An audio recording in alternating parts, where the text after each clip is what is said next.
రెడ్డి పరిపాలన అస్సలు బాగాలేదండి. ఎందుకు బాగాలేదంటారు? ఏం సక్సెస్ ఏం చేసి అన్ని వాగ్దానాలు చేసి ఏం చేయలేదు. ఏం అన్ని డూపు, అన్ని అబద్ధాలు, చీటింగ్, పెద్ద చీటర్. ఎందుకు చీటర్ అనేదాకా వెళ్ళారు? అంత అంత బాధ ఉంది మాకు ఆటోల వాళ్ళకి, చాలా బాధ ఉంది. 12,000 ఇస్తా అన్నాడు కదా, ఎక్కడ 12,000 ఎవరికి ఇచ్చిండు? ఎవరికి ఇవ్వలేదు అనడం ఉన్నది. ఎవరికి ఇవ్వలేదు. కనీసం ఇప్పుడు 12,000 సంగతి పక్కన పెడితే ఫ్రీ పథకాలు అన్నాడు. ఫ్రీ కరెంట్ 500 రూపాయలు, గ్యాస్ 2,500 పోయాడు. కనీసం మీకు మాకు అవి కూడా లేవు మేడం. మాకు లేదు, ఏమి లేదు. మేము చేసుకున్నాం కాలేదు.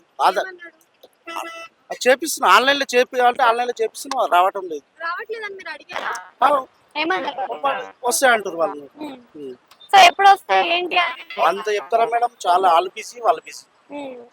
సో మీకు ఇవన్నీ చూసుకున్నట్టయితే మరి చాలా వరకు కేసీఆర్ గవర్నమెంట్ ఉన్నప్పుడు కొంతమంది 1,000 రూపాయలు తీసుకెళ్ళాం, 1,500 తీసుకుపోయినామని చెప్తారు. మరి ఇప్పుడు ఎంత తీసుకోపోతారు ఇంటికి? ఇప్పుడు 500 కూడా కాలేదు.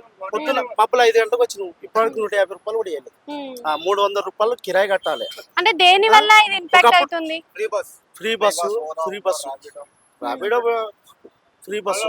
ఏం ఫ్రీ బస్సు? మాకు ఎక్కే వాళ్ళే లేడీస్, వాళ్ళే ఎక్కడం లేదు.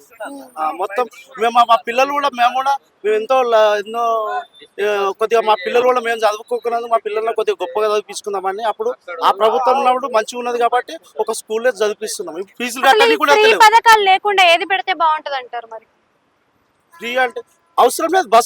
బస్సు ఫ్రీ బస్సు అవసరం లేదు జనాలకు. జనాలే రివర్స్ అవుతున్నారు. ఎవడు పెట్టుకున్నారు నీకు?